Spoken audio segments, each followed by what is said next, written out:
രാഹുൽ മാങ്കൂട്ടത്തിനെതിരായ ലൈംഗിക പീഡന പരാതിയിൽ മൊഴികൾ ശേഖരിക്കാൻ ഒരുങ്ങി ക്രൈംബ്രാഞ്ച്. യുവനടി ഉൾപ്പെടെയുള്ളവരുടെ മൊഴിയാകും ആദ്യഘട്ടത്തിൽ രേഖപ്പെടുത്തുക.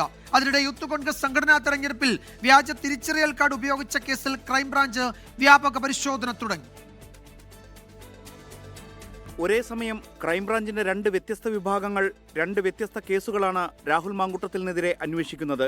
ലൈംഗികാരോപണവുമായി ബന്ധപ്പെട്ട കേസിൽ ഇന്ന് തന്നെ മൊഴി രേഖപ്പെടുത്തലുകളിലേക്ക് കടന്നേക്കും. ആദ്യഘട്ടത്തിൽ തുറന്നു പറച്ചിലുകൾ നടത്തിയ റിനി ആൻഡ് ജോർജ്, അവന്തിക, ഹണി ഭാസ്കരൻ എന്നിവരുടെ മൊഴിയെടുക്കും. രണ്ടു വ്യത്യസ്ത ടീമുകളായി തിരിച്ച് എറണാകുളം, തിരുവനന്തപുരം എന്നിവിടങ്ങളിൽ കേന്ദ്രീകരിച്ച് അന്വേഷിക്കാനാണ് നീക്കം. മാധ്യമ വാർത്തകളുടെ അടിസ്ഥാനത്തിലുള്ള പരാതികൾ മാത്രമാണ് ഇപ്പോൾ ക്രൈംബ്രാഞ്ചിന് മുൻപിലുള്ളത്. രാഹുലിനെതിരെ ഉചിതമായ നടപടിയെടുത്തു എന്ന് KPCC അധ്യക്ഷൻ സണ്ണി ജോസഫ് ആവർത്തിച്ചു. ജനങ്ങൾക്ക് ഇതിനോടകം ഞങ്ങൾ സ്വീകരിച്ച നടപടി ജനങ്ങളെ അങ്ങേയറ്റം ഞങ്ങളിൽ കൂടുതൽ മതിപ്പും അതുപോലെ തന്നെ ഞങ്ങൾക്ക് കൂടുതൽ പിന്തുണയും നൽകുന്ന നടപടികൾ ഞങ്ങൾ സ്വീകരിച്ചിട്ടുണ്ട്. മറ്റൊരു പാർട്ടിക്കും ഞങ്ങളെ കുറ്റപ്പെടുത്താൻ അർഹതയില്ല. അതിനിടെ യൂത്ത് കോൺഗ്രസ് തെരഞ്ഞെടുപ്പിലെ വ്യാജ തിരിച്ചറിയൽ കാർഡുമായി ബന്ധപ്പെട്ടും ക്രൈംബ്രാഞ്ച് നടപടികൾ സജീവമാക്കി. രാഹുലുമായി ബന്ധപ്പെട്ട പ്രവർത്തകരുടെ വീടുകളിൽ വ്യാപക പരിശോധന നടത്തി. രണ്ടു സംഘങ്ങളായി തിരിഞ്ഞു നടത്തിയ പരിശോധനയിൽ KSU പത്തനംതിട്ട ജില്ലാ സെക്രട്ടറി നുബിൻ ബിനുവിന്റെ മൊബൈൽ ഫോൺ പിടിച്ചെടുത്തു.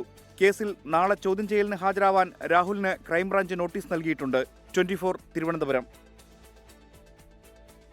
ലോകത്തെവിടെയായാലും ഏത് സമയത്തും 24 വാർത്തകളും ഓഗ്മെന്റഡ് റിയാലിറ്റി പാക്കേജുകളും എക്സ്പ്ലെയിനറുകളും വിശദമായി കാണാൻ ഞങ്ങളുടെ YouTube ചാനൽ നിങ്ങൾക്ക് സബ്സ്ക്രൈബ് ചെയ്യാം.